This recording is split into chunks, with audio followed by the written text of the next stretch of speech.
Hello friends, in our today's bridge course activity, we are going to enjoy one of the most interesting activities related to grammar. Our today's learning outcome is identify the structure of a sentence. We have to learn a structure of a sentence. In this learning outcome, there are two activities. First of all, we have to see types of clauses. मित्रहो, आज आपण क्लॉजेसचे वेगवेगळे प्रकार पाहणार आहोत. मग clause म्हणजे काय? क्लॉज याचा अर्थ मराठीमध्ये उपवाक्य असं त्याला आपण मराठीमध्ये उपवाक्य असं म्हणतो. जेव्हा एखादं वाक्य कॉम्प्लेक्स सेंटेन्स असेल, रचना कॉम्प्लेक्स असेल, तुम्हाला वाक्याचे तीन प्रकार माहित आहेत. एक सिंपल सेंटेन्स, एक कंपाऊंड सेंटेन्स आणि तिसरा कॉम्प्लेक्स सेंटेन्स.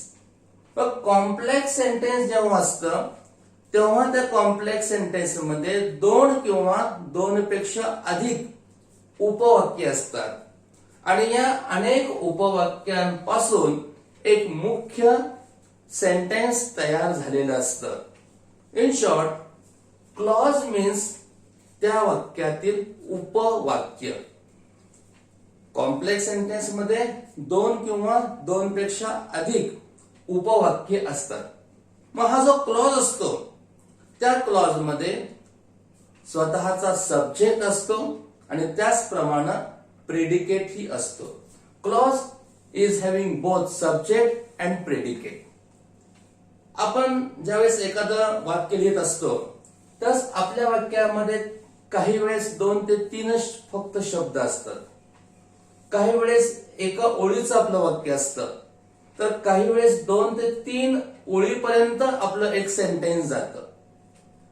आपण जर पंडित नेहरू यांचं डिस्कवरी ऑफ इंडिया हे आत्मचरित्र वाचलं इंग्लिश मधलं, तर आपल्या लक्षात येईल की what is mean by clause and what are the uses of clause. Pandit Nehru यांच्या डिस्कवरी ऑफ इंडिया या पुस्तकामध्ये जवळपास 1 पेजेसचं वाक्य वाचल्यानंतर तुम्हाला एक फुल स्टॉप पाहायला मिळतो. म्हणजे पंडित नेहरूंनी क्लॉजेसचा वापर मोठ्या प्रमाणात केलेला आहे. ज्यावेळेस आपण पंडित नेहरूंच्या भाषेमध्ये जर 15 सेंटेन्सेस मध्ये एखादा एसे लिहा म्हटलं तर पंडित नेहरूंच्या क्लॉजेसच्या भाषेमध्ये आपला एसे हा 15 पेजेसचा असेल. इतकी ताकद या क्लॉजेस मध्ये असते. Okay, let us see the topic clauses in detail. Clause clause म्हणजे उपवाक्य. ज्यावेळेस कॉम्प्लेक्स सेंटेन्स असतं त्या कॉम्प्लेक्स सेंटेन्स मध्ये 2 किंवा दोनपेक्षा अधिक उपवाक्य असतात. त्या प्रत्येक उपवाक्याला आपण क्लॉज असं म्हणतो. प्रत्येक क्लॉज मध्ये सब्जेक्ट आणि प्रेडिकेट असतो. ओके, क्लॉजचे म्हणजे उपवाक्याचे 2 प्रकार आहेत. एक म्हणजे मेन क्लॉज आणि दुसरा सब ऑर्डिनेट क्लॉज. मेन क्लॉज नावाप्रमाणेच मुख्य उपवाक्य, ज्या वाक्याचा मुख्य भाग तो असतो मेन क्लॉज. आणि सबऑर्डिनेट म्हणजे काय? उपवाक्य. मेन क्लॉजला अर्थ असतो, सबऑर्डिनेट क्लॉजला पण अर्थ असतो. पण सबऑर्डिनेट क्लॉजला पूर्ण अर्थबोध होण्यासाठी मेन क्लॉज वरती अवलंबून राहावं लागतं. That means main clause is having its own meaning. Main क्लॉजला स्वतःचा पूर्ण अर्थ असतो, परंतु सबऑर्डिनेट क्लॉजला जरी अर्थ असला तरी पूर्ण अर्थबोध होण्यासाठी त्याला मेन क्लॉज वरती अवलंबून राहावं लागतं. सोप्या भाषेमध्ये आपण उदाहरण घेऊया. पंढरपूर ते पुणे ही आपली ट्रेन आहे.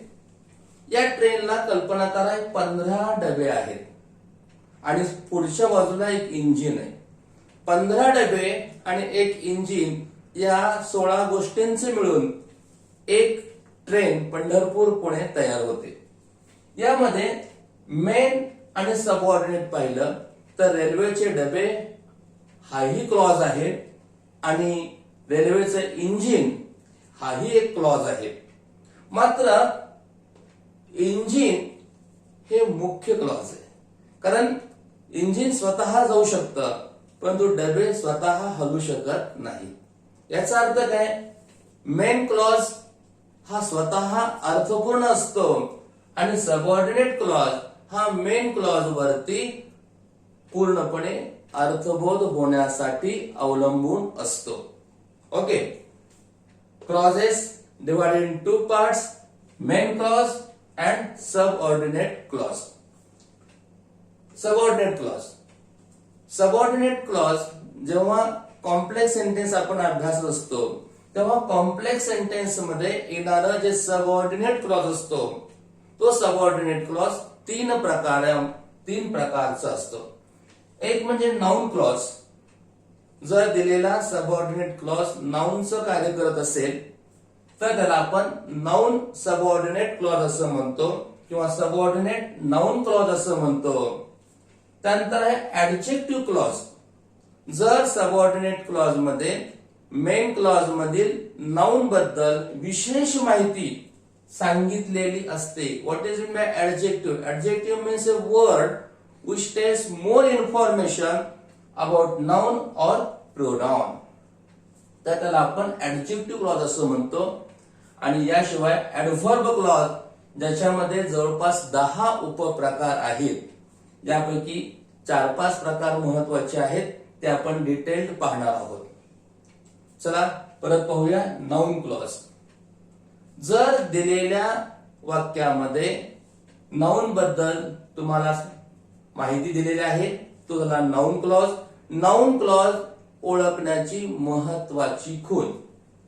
दिलेल्या वाक्यातील मेन क्लॉजला बघा, दिलेल्या वाक्यातील मेन क्लॉजला जर व्हॉट, WHAT व्हॉट या शब्दाने प्रश्न विचारला असता जर उत्तर सबऑर्डिनेट क्लॉज येत असेल तर त्या क्लॉजला आपण नाउन क्लॉज असं म्हणायचं. ओके, व्हॉट या शब्दाने मेन क्लॉजला प्रश्न विचारला, उत्तर सबऑर्डिनेट क्लॉज आला तर तो क्लॉज झाला नाउन क्लॉज. नाउन क्लॉज मध्ये परत 2 उपप्रकार आहेत.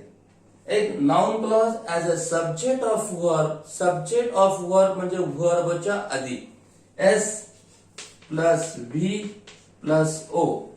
जर नाउन क्लॉज वर्बच्या आधी आला तर त्याला सब्जेक्ट म्हणायचं आणि तोच नाउन क्लॉज जर वर्बच्या नंतर आला तर त्याला आपण ऑब्जेक्ट असं म्हणतो. सब्जेक्ट म्हणजे वर्बच्या आधी आणि ऑब्जेक्ट म्हणजे वर्बच्या नंतर. ओके, आपण एक्झाम्पल पाहूया. What our parents say is right. What our parents say is right या सेंटेन्स मध्ये 2 क्लॉजेस आहेत. सुरुवातीला आपण पाहूया. व्हॉट आवर पॅरेंट्स से हा एक डिफरंट आहे आणि इज राईट हा एक वेगळा आहे. व्हॉट आवर पॅरेंट्स से हा झाला वेगळा क्लॉज, इज राईट हा झाला वेगळा क्लॉज. आता यामध्ये मी म्हटलं व्हॉट आवर पॅरेंट्स से, त्याला काही अर्थ मिळतोय का? नाही, यातून पूर्ण अर्थबोध होत नाही. परंतु इज राईट ठीक आहे, काही असेल, इज राईट बरोबर आहे, या वाक्याला अर्थ आहे आणि म्हणून व्हॉट आवर पॅरेंट्स से हा झाला सब ऑर्डिनेट. आता हा नाउन क्लॉज आहे का ऍडजेक्टिव्ह आहे का ऍडव्हर्ब आहे? दिलेल्या वाक्यातील मेन क्लॉजला व्हॉटने प्रश्न विचारला, व्हॉट इज राईट विचारला. दिलेल्या वाक्यातील मेन क्लॉजला व्हॉटने प्रश्न विचारला आणि उत्तर सबऑर्डिनेट क्लॉज येत असेल तर तो क्लॉज हा नाउन क्लॉज असतो आणि म्हणून हा झाला नाउन क्लॉज. नाउन क्लॉज मध्ये परत 2 प्रकार आहेत. एक noun clause subject of verb, noun clause object of verb. या ठिकाणी वर्ब च्या आधी तो आलेला आहे, व्हर्बच्या आधी आलेला आहे आणि म्हणून तो झाला noun clause subject of verb. Okay. Anu refused that she hadn't done the wrong. या ठिकाणी दोन क्लॉजेस आहेत. रेफ्युज्ड पासून अनु रेफ्युज्ड हा एक clause, that she hadn't done the wrong हा एक आहे. यामध्ये अनु रेफ्युज्ड हा झाला मेन क्लॉज, कारण आपण या वाक्याला अर्थ आहे. अनु रेफ्युज्ड काही असेल, अनु रेफ्युज्ड, परंतु that she hadn't done the wrong ह्याला काय अर्थ आहे का? नाहीये आणि म्हणून हा झाला सब ऑर्डिनेट क्लॉज. नियम काय सांगतो? दिलेल्या वाक्यातील मेन क्लॉजला व्हॉटने प्रश्न विचारायचा. विचारूया, व्हॉट डीड अनु रेफ्यूज? याचं उत्तर येते that she hadn't done the wrong आणि म्हणून हा झाला नाउन क्लॉज. मग हा जो क्लॉज आहे हा नाउन क्लॉज रेफ्युज्ड या क्रियापदाच्या नंतर आलेला आहे. रेफ्युज्ड या क्रियापदाच्या नंतर आलेला आहे आणि म्हणून तो झाला noun clause object of verb. Okay. यानंतर पुढील वाक्य पाहूया. I like the meal. मला जेवण आवडतं. Which mother cooks. की जे माझी आई बनवते. मग या ठिकाणी दोन क्लॉजेस वेगळे करूया. आय लाईक द मील हा एक वेगळा आहे, विच मदर कुक्स हाही वेगळा आहे. यातला अर्थपूर्ण वाक्य कोणतं आहे? आय लाईक द मील, मला जेवण आवडतं, हे पूर्णपणे अर्थबोध करणारं वाक्य आहे. विच मदर कुक्स यातून अर्थ मिळतो परंतु पूर्ण अर्थबोध होत नाही आणि म्हणून हा झाला subordinate clause. I like the meal which mother cooks या वाक्यातील जे मील हा शब्द आहे, आता आपण हे नाउन क्लॉज आहे का पाहूया. प्रश्न विचारा बरे. What do I like the meal. प्रश्नच तयार होत नाही आणि म्हणून हा नाउन क्लॉज असण्याचा प्रश्नच नाही. त्यानंतर हा ऍडजेक्टिव्ह आहे का पाहूया. दिलेल्या सबऑर्डिनेट क्लॉज मध्ये जर मेन क्लॉज मधील नामाबद्दल अधिक माहिती सांगितली असेल तर तो ऍडजेक्टिव्ह क्लॉज असतो. या ठिकाणी काय सांगितले? विच मदर कुक्स, की जे अन्न आई बनवते, म्हणजे त्या मील बद्दल अधिक माहिती सांगितलेली आहे आणि म्हणून मील या नाउन बद्दल सबऑर्डिनेट क्लॉज मध्ये एक्स्ट्रा इन्फॉर्मेशन दिलेली आहे. याचा अर्थ हा झाला ऍडजेक्टिव्ह क्लॉज. ओके. त्यानंतर आपण पाहणार आहोत ऍडव्हर्ब क्लॉज. आता ऍडव्हर्ब क्लॉज मध्ये वेगवेगळे प्रकार आहेत, परंतु हा क्लॉज शोधणं फार सोपं आहे. जर दिलेल्या सबऑर्डिनेट क्लॉज मध्ये टाइम म्हणजे वेळेबद्दल माहिती सांगितली असेल किंवा वेळ सांगितली असेल तर तो असतो ऍडव्हर्ब क्लॉज ऑफ टाइम. जर दिलेल्या सबऑर्डिनेट क्लॉज मध्ये प्लेस बद्दल माहिती सांगितली असेल तर तो असतो ऍडव्हर्ब क्लॉज ऑफ प्लेस. दिलेल्या ऍडव्हर्ब क्लॉज मध्ये विरोधाभास असेल तर तो असतो ऍडव्हर्ब क्लॉज ऑफ कॉन्ट्रास्ट. एखादी अट असेल तर तो ऍडव्हर्ब क्लॉज ऑफ कंडिशन. तुलना असेल adverb clause of degree. Purpose एखाद्या गोष्ट करण्या पाठीमागचा हेतू त्याला म्हणतात adverb clause of purpose. So that. आणि रिझल्ट म्हणजे परिणाम जमलिंग होतं सो दॅट आणि so dash dash that. So dash dash that असेल तर ऍडव्हर्ब क्लॉज ऑफ रिझल्ट आणि ऍडव्हर्ब क्लॉज ऑफ रिझन ज्या क्लॉज मधून एखाद्या गोष्टीचं कारण सांगितलेलं असतं त्याला आपण ऍडव्हर्ब क्लॉज ऑफ रिझन असं म्हणतो. ओके. टाइम. ज्यावेळेस सबऑर्डिनेट क्लॉज मध्ये वेळ सांगितलेली असते त्यावेळेस आपण त्याला adverb clause of time. For example when असेल, ऍज सून ऍज असेल, नो सूनर दॅन असेल, हार्डली व्हेन, स्केअर्सली व्हेन, टाइम दर्शक शब्द आले असतील तर तो ऍडव्हर्ब क्लॉज ऑफ टाइमच असतो. ओके. प्लेस. ज्या क्लॉज मधून ठिकाण व्हेअर, व्हेअर एव्हर शब्द असतील तर तो ऍडव्हर्ब क्लॉज ऑफ प्लेस असतो. कॉन्ट्रास्ट, कॉन्ट्रास्ट म्हणजे ब्लॅक पॅन्ट व्हाईट शर्ट, विरोधाभास. दो आणि ऑल्दो शब्द असतील तर तो adverb clause of contrast. For example, Virat कोहलीने डबल सेंचुरी केली तरी पण मॅच हरली, हा झाला कॉन्ट्रास्ट. डबल सेंचुरी मारली म्हटल्यानंतर मॅच जिंकलीच पाहिजे, परंतु आपण हरलेलो आहोत.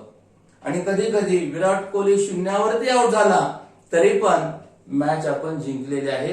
दिस is adverb clause of contrast, though although. Condition, जर सबऑर्डिनेट क्लॉज मध्ये तुम्हाला एखादी अट घातली असेल, इफ किंवा अनलेस हे शब्द असतील तर तो असतो ऍडव्हर्ब क्लॉज ऑफ कंडिशन.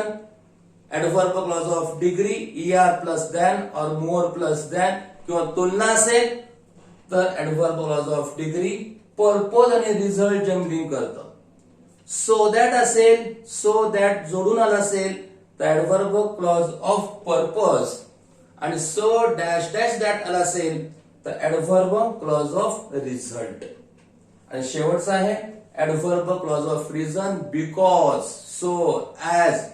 जर दिलेल्या सबऑर्डिनेट क्लॉज मधून आपणाला कारण दाखवलं असेल, adverb clause of reason. As soon as they saw a tiger, they began to run fast. या ठिकाणी as soon as they saw a tiger या सबऑर्डिनेट क्लॉज मधून टाइम समजतो आणि म्हणून adverb clause of time. It is my duty to take them wherever they want to go. Wherever, place समजलं, adverb clause of place. Though he is poor, he is honest. आता दो अल्दोचा clause हा नेहमी adverb clause of contrast असतो. दो he is poor हा झाला adverb clause of contrast. If you have faith, अट घातलेले, if unless, जर तुमचा विश्वास असेल तर, यू कॅन डू एनिथिंग, तुमचा जर विश्वास असेल तर तुम्ही काहीही करू शकता. इफ यू हॅव फेथ हा झाला ऍडव्हर्ब क्लॉज ऑफ कंडिशन. आणि शेवटचं वाक्य आहे the child cried because he was hungry. Because म्हणजे कारण समजलेलं आहे आणि म्हणून तो झाला adverb clause of reason. Okay विद्यार्थी मित्र हो, आजच्या या ब्रीच कोर्स मध्ये आपण identify the structure of a sentence यामध्ये टाइप्स ऑफ क्लॉजेस पाहिलेले आहेत. नाउन क्लॉज, ऍडजेक्टिव्ह क्लॉज आणि ऍडव्हर्ब क्लॉज. ओके, तुम्हाला समजलं असेल. ओके.